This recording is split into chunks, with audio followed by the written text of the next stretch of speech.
Il est Premier ministre du Congo-Brazzaville. En 2021, il a pris les rênes d'un pays surendetté dont il s'était fixé pour objectif d'assainir les finances publiques.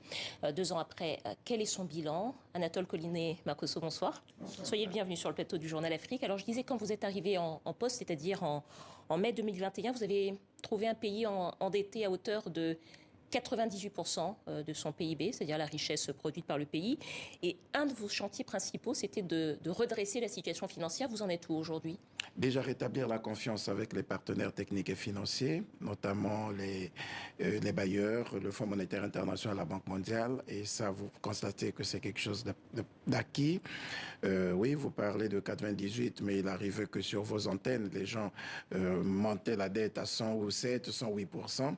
Toujours est-il qu'effectivement, tout est en train de rentrer dans l'ordre. Aujourd'hui, elle est à combien? Elle est autour de 91%, si je ne m'avance pas trop, mais 91%. Une baisse de 7 points. Oui, déjà. Et l'objectif pour nous, c'est de réussir à atteindre les critères de convergence de la CEMAC, c'est-à-dire ramener la dette à 70%. On espère pouvoir y arriver.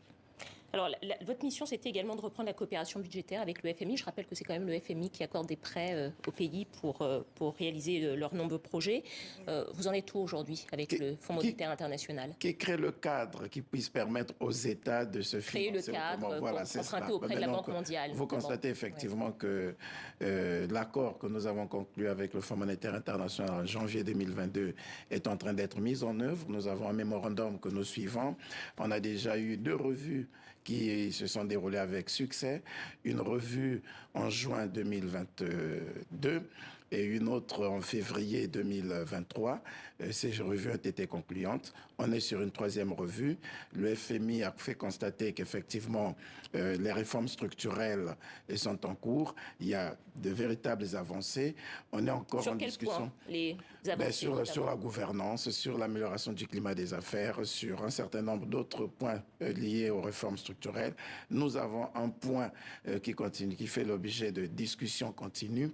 C'est celui effectivement de l'augmentation des prix du carburant, des produits pétroliers, parce que pour le FMI, on devrait faire comme on a fait dans tous les autres pays d'Afrique centrale ou de tous les pays qui sont en programme. Ils espéraient de nous une augmentation des produits pétroliers de 65%, ce que le président et le gouvernement n'ont pas accepté parce que nous sommes dans une situation très inflationniste au plan mondial. S'il fallait encore arriver à une forte augmentation des produits pétroliers, cela devrait mettre nos populations en difficulté et nous négocions sur ces points. On a fait une augmentation de 5%. Ils estiment que ce n'est pas suffisant parce que pour eux, il faut qu'on baisse les subventions que nous accordons pour permettre aux populations d'accéder à ces produits à moindre coût. Parce qu'il y a beaucoup de pénuries, on peut le préciser, peut-être qu'on va voir quelques images d'ailleurs, mais il y a régulièrement des pénuries de carburant au Congo-Brazzaville comme dans d'autres pays. Comme dans d'autres pays. Mais en tout cas au Congo-Brazzaville qui est un pays pétrolier. Qui est un pays pétrolier, mais nous avons parfois des périodes d'arrêt d'activité de la raffinerie. Et puis, il y a du carburant que nous recevons aussi de l'extérieur. Donc, ça peut arriver effectivement que nous ayons des périodes où, lorsque la raffinerie est arrêtée, que nous ayons des stocks qui ne permettent pas de garantir l'approvisionnement régulier en carburant. Ça dure 1 semaine, 2 semaines. Maximum 3 semaines, et puis ça se rétablit. Donc, alors, tout